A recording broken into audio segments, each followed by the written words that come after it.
혹시라도 음식 앞에서 약해지는 자신에게 죄책감을 막 느끼고 있다면 그러지 않으셔도 됩니다. 그거 너무 당연한 거거든요.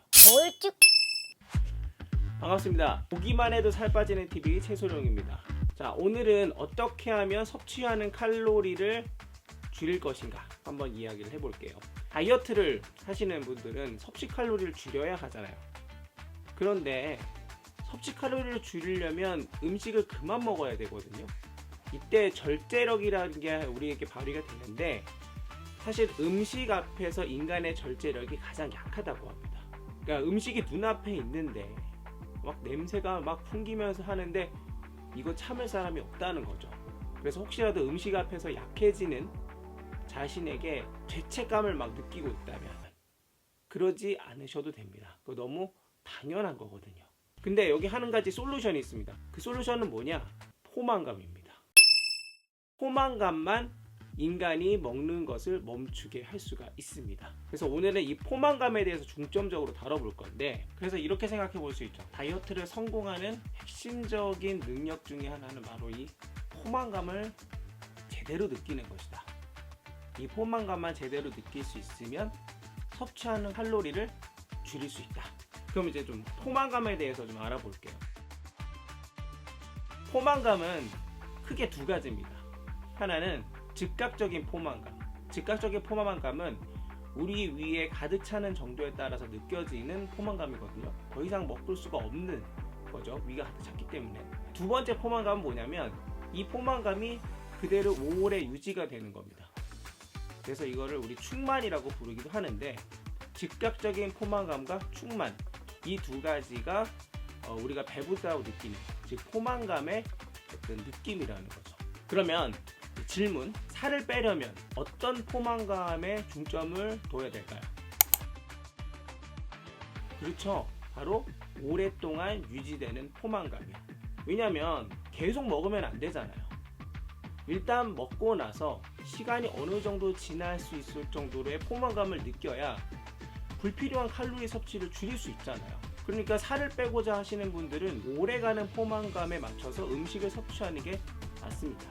그러면 오래도록 유지가 되는 포만감, 이걸 누가 결정하냐? 바로 음식의 질입니다. 그럼 보통 어떤 음식이 그러냐면 식이섬유가 풍부하고 정제되지 않은 탄수화물 섭취할 수 있는 음식들이 그렇습니다. 그래서 제가 늘 강조하는 현미를 주식으로 하는 채소와 과일 밥상. 제 방송을 보시는 분들은 아마 이런 궁금증을 가질 수 있어요. 아니, 다이어트법을 설명해야지 왜 자꾸 밥 먹으라고 하는 거냐? 밥 먹는 게 무슨 다이어트냐? 그런 의문을 가질 수 있습니다. 생각해 보세요. 칼로리 섭취를 줄여야 하잖아요. 그럼 그만 먹어야 되고, 그리고 먹은 음식이 포만감이 오래 유지가 돼서 불필요한 칼로리를 섭취하지 않아야 되거든요. 그리고 또 하나 전제로 하는 게 내가 먹은 음식이 칼로리가 대체적으로 낮아야 합니다. 그리고 성분으로 따지면 지방의 함량이 적어야 하거든요. 그런 음식들은 우리가 먹는 밥상밖에 없다라는 거죠. 식이섬유가 풍부한 그런 밥상이요. 근데 이제 우리가 주로 맛있어하고 막 탐닉하는 음식들, 보통 그런 음식들은 포만감이 굉장히 적고 칼로리가 높습니다. 그러니까 인간은 포만감을 느껴야 음식 먹기를 멈추는데, 이게 포만감이 적기 때문에 굉장히 많이 먹게 되죠. 물릴 때까지 먹습니다. 더 이상 먹을 수 없을 때까지. 그때 먹기를 멈추면 사실 늦습니다. 왜냐하면 칼로리 폭탄을 먹은 거랑 똑같습니다. 왜냐하면 열량이 엄청 높기 때문에 그렇죠. 그런 음식들의 대표적인 것들이 가공식품이 그런 거고요.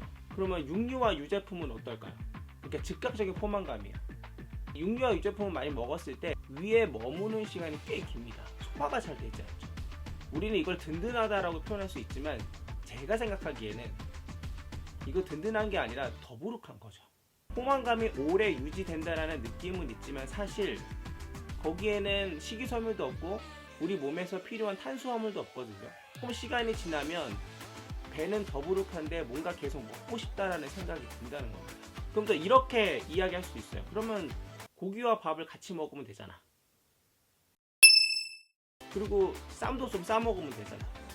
근데 보통 육류 위주의 식습관에서는 이 채소는 거의 곁들여지는 정도입니다. 그리고 분명 그렇게 먹으면 과식하게 되어 있어요. 제가 이렇게 말씀을 드리지만 아마 이런 식의 질문은 사실 생각을 잘 안 하실 거죠. 왜냐하면 다이어트를 주로 하고 싶으신 분들이 방송을 보실 테니까 이거 생각하시면 좋습니다. 지금은 그렇지 않은데 과거에는 그 전 세계의 장수촌 중에 하나가 오키나와였죠. 일본의 오키나와. 오키나와 사람들은 돼지고기를 자주 먹었어요. 근데 1인당 하루 섭취량이 한 40g 정도 있답니다. 근데 놀라운 건 이분들 장수했거든요. 야, 고기 먹어도 장수하잖아. 틀린 거 아니야? 이렇게 말씀하실 수 있지만 놀랍게도 이분들은 채소와 과일 섭취량이 10배가 넘었습니다. 400g이 넘었어요. 그리고 이분들은 소식을 했던 분들입니다. 식습관 자체가 채식에 맞춰져 있었던 거예요. 여기서 장수했다는 의미는 뭐 단순히 오래 살았다 이런 의미가 아니라 병원 신세 지지 않고 살찌지 않고 건강한 상태로 오래 사셨다는 걸 의미합니다. 이걸 기억할 필요가 있습니다. 곡물과 채소, 과일 위주의 식습관은요, 우리의 지방 분해를 촉진합니다. 지속적으로 포만감을 느낄 수 있게 해주고요. 불필요한 칼로리의 섭취를 막습니다. 충분한 탄수화물을 섭취할 수 있기 때문에 기분도 좋고 몸에서 활력도 느껴지죠. 대신 한 가지 주의할 점은 너무 많이 드시면 안 된다는 점이죠. 이거는 모든 음식에 다 적용이 되는 것 같아요. 그래서 오늘 결론입니다. 질 좋은 음식을 먹는 것이 영원한 다이어트의 지름길이다.